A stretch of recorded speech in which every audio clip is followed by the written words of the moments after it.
My name is Letha. I'm with the Community Foundation of Northeast Alabama, and today we are doing a 2026 fall pre-application for our fall grants training video. Okay, so let's get started. All right, first we're going to go over our timeline, and on July 23rd, all pre-applications have been open. July 30th at 10 a.m., the pre-application workshop Q&A session. So you should receive a Zoom link once you receive the training video link as well. And make sure you put it on your calendar. If you have any questions while filling out the pre-application, that would be the time to ask, but you're always welcome to call or email me as well. August 17th. The pre-applications are due by 11:59 p.m. August 20th, all grant applications will be open. Now here's something a little new. Just want to let you be aware of. If you get your pre-application submitted early and everything looks great, you can start your grant application pretty soon. You don't have to wait until August 20th. I'll go over that a little bit more once we get into this system. August 27th at 10 a.m. it will be another Q&A session about the grant application. You will get a Zoom link again once you're approved to go on to the grant application, and that Zoom link will be in that email for you. September 15th, this is a hard deadline. If we do not receive your grant application by 11:59 p.m. on September 15th, that's it. So make sure all grant applications are in by 11:59 p.m. All right. Those who do not know much about the Community Foundation of Northeast Alabama, we serve 9 counties. And the 9 counties are DeKalb, Cherokee, Etowah, St. Clair, Calhoun, Cleburne, Talladega, Clay, and Randolph. And part of our stipulation about applying with our grants is that grant request and program must be demonstrated within one of those 9 counties to qualify. So if your organization is outside of those 9 counties, you are welcome to qualify or to apply.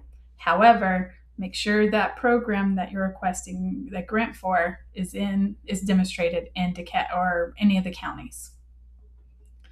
Okay, a little bit of housekeeping first. If you have any current grants open, please make sure those are closed and everything is submitted. All the follow-ups are submitted by November 15th.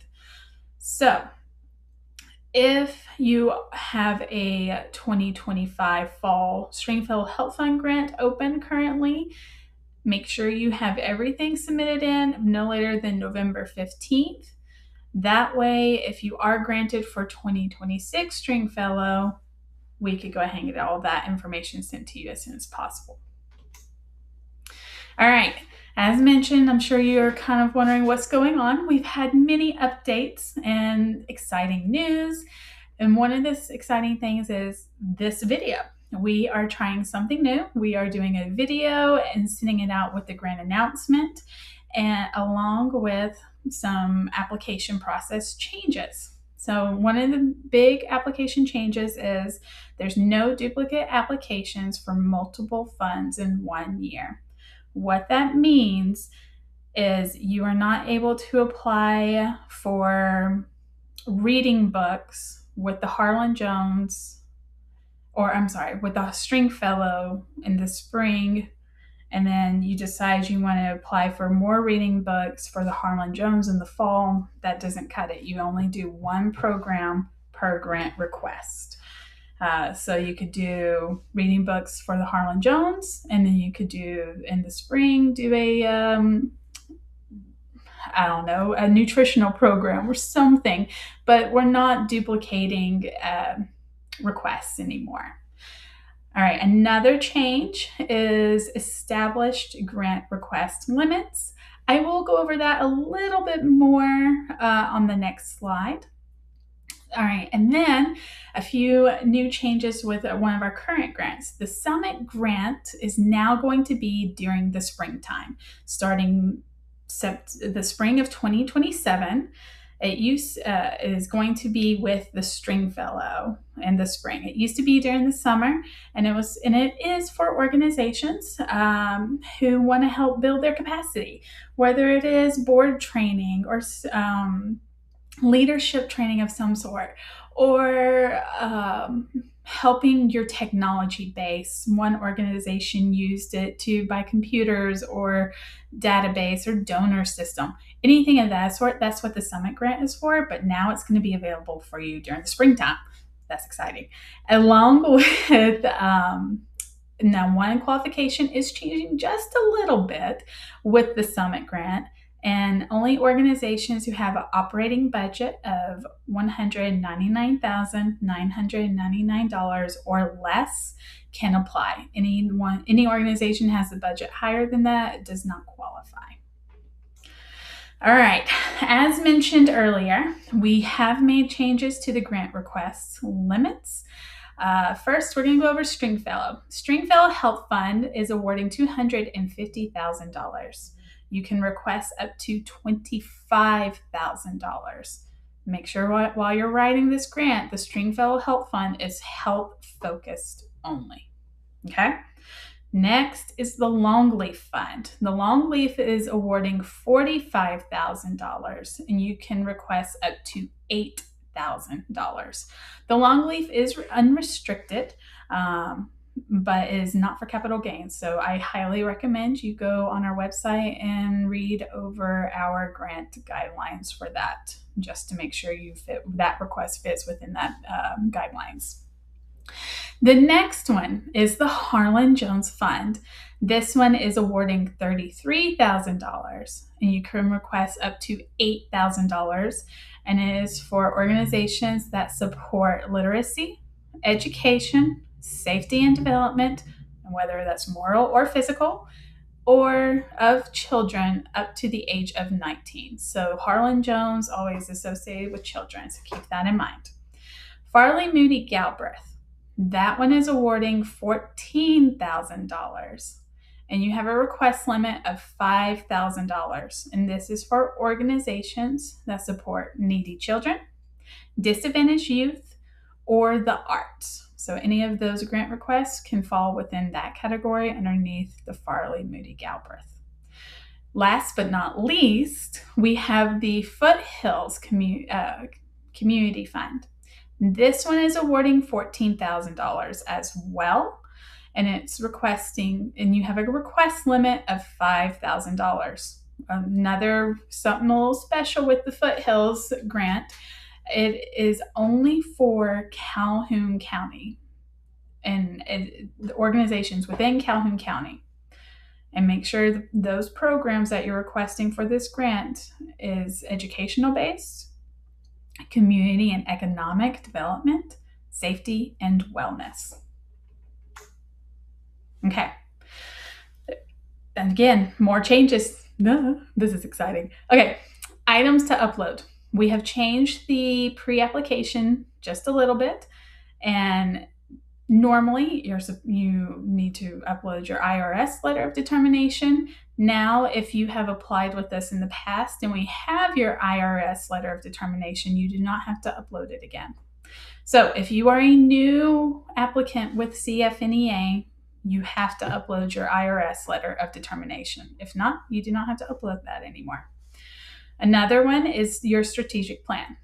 Your strategic plan must be through this year, and it has to be at least 2 to 4 years worth.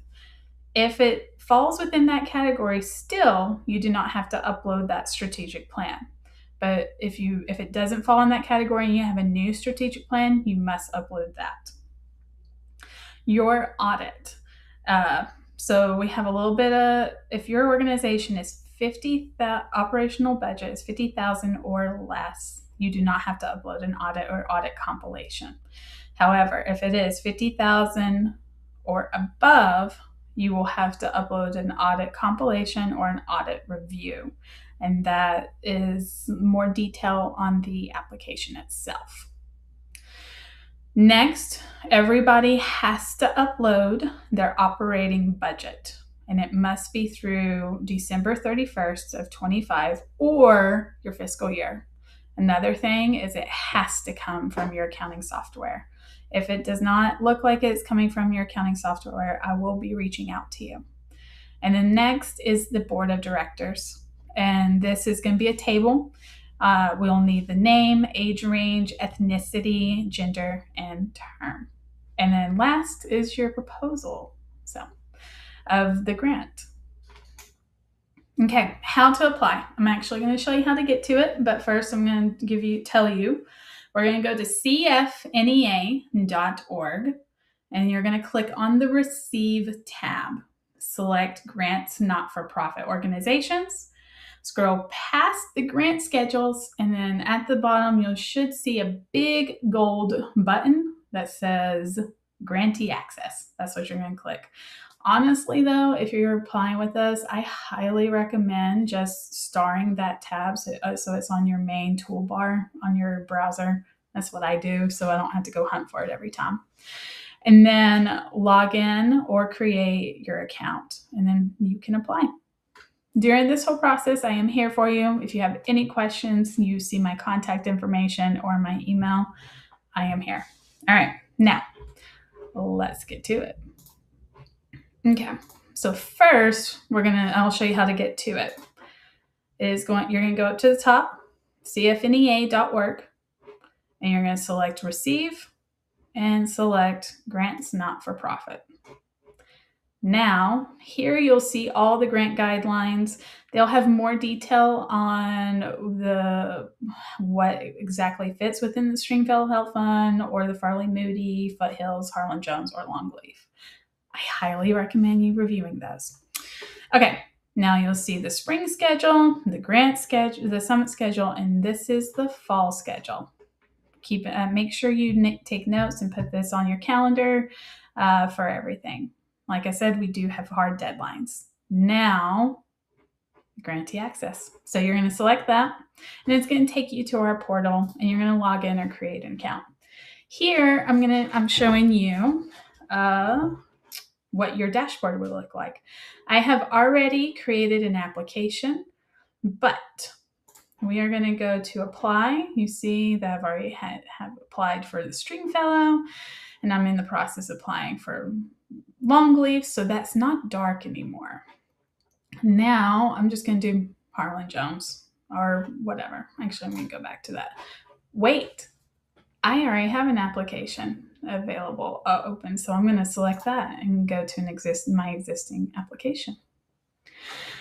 Okay, as said, many changes. Here you'll see that I have marked yes, so I don't have to upload a lot of information because I already uploaded it on the Stringfellow pre-application. Now, we want to know your program, so I just did volunteer equipment, and also what kind of program, if it's going to be benefit, any of the continuing, extending, or new, and then what serves. Okay. Right here, the amount requested from CFNEA. This is how much you are wanting from us, and you can see that the limit is $8,000. So I put in $5,000. These two amounts, and as well as the county, will all be transferring over to the grant application. So once you click on submit this, there are no changes to it. It is because you will not be able to change it on the grant application. So what you're asking for must reflect what's going to be on the grant. All right. And then here, total amount needed. This is, okay, if you are getting funding from other partners or organizations or that is what we are wanting there. So I don't need any more funding but from CFNEA, but if this project is going to cost $100,000, that I want to know how much. I mean, that's what I want to know. We want to know at the Community Foundation. All right, partners. This program does not require partners, so that is selected no. But if the program does have other partners or funders and you select yes, there is an option for you to fill in that information. And then since I selected other for grant type request, is the purchase of equipment. So it's not really a new fund or a new program or a continuing program or extended program. That's why I selected other. And then once I'm done, hit submit. Oh, we'll do this and go on. Okay. Now that it's submitted, it comes directly to me, and I will go in and review it. And if I have questions, I'll reach out to you. And if I don't have questions, I will approve it and let you open up the grant application for you. With that, if you get everything submitted earlier, you can have early access to the grant application versus the grant application opening up in August 20th. You can have access to it earlier. All right. If you have any questions, feel free to call. I am here for you. I hope you have a great day.